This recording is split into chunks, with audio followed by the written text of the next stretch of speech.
You're watching HacknDash and welcome to your dose of Switch 2 news for this week. For game releases this week, we have the most new releases in a week since the console launched.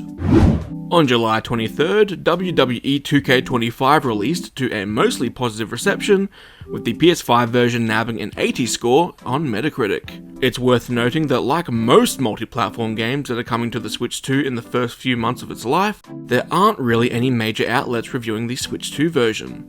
I have heard claims from more independent reviewers like Press Start Australia that the game more or less has parity with the PS5 version though, minus the ability to upload your own photos to create a wrestler. And while you can upload community creations, you can't actually see other community creations on Switch 2. It's also worth noting that the physical release is a code-in-a-box release and not a cheap one either.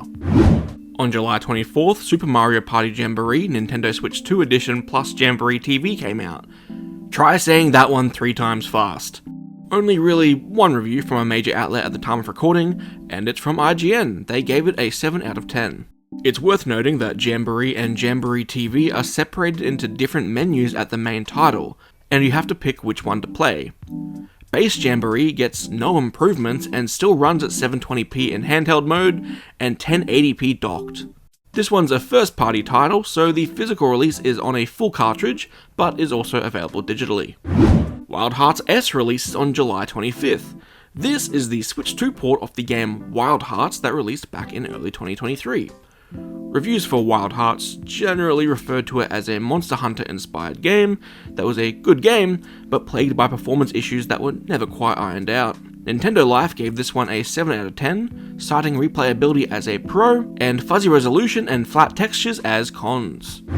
Alrighty, with game releases out of the way, let's move on to the general news segment.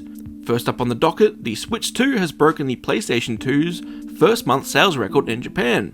The PlayStation 2 previously held the record with 1.1 million sold, but the Switch 2 has far exceeded this with a whopping 1.5 million. Although this is cool, you just know Sony is going to dig in their couch cushions and find an old datasheet saying they actually sold 3 million units in the PS2's first month. Due to last week's system update, Nintendo has gotten a bunch of Switch 1 games that were broken on Switch 2 now able to run properly. The games now compatible are Chronicles of the Wolf, Crypt of the Necrodancer Nintendo Switch Edition, DC4 Da Capo for Fortunate Departures, Dragon's Lair Trilogy, Endless Ocean Luminous, Genso Rogoku no Kaleidoscope, Gunbird 2, Harvestella, Konosuba, God's Blessing on This Wonderful World, Labyrinth of Hope and the Gathering of Adventurers Plus, Konosubarashi Sekai ni Shukufuku wo, Labyrinth of the Galeria, The Moon Society, Manticore Galaxy on Fire, Nekopara Volume 1, Nekopara Volume 2, Northgard, Portal 2, Redemption Reapers, Sakuna of Rise and Ruin, Saviors of Sapphire Wing / Stranger of Sword City Revisited, Sega Ages G-Lock Air Battle, Sega Ages Virtua Racing, Sky, Children of the Light, Toheart, Uminiko When They Cry Saku, Niko Bako to Muso no Kokyo-kyu, and Warp Shift. And for our last story of the week, this one is more of a rumour. According to website The Game Business, Xbox is expected to announce Switch 2 ports for some of their games in the coming weeks. Maybe they'll be announced in the rumoured July Direct. My personal hopes are for Doom the Dark Ages, Starfield, Gears of War, Indiana Jones, and maybe Halo. And that's it for this week's Switch 2 news. If you stuck around till the end of the video, I'd be mighty appreciative if you would like the video or subscribe.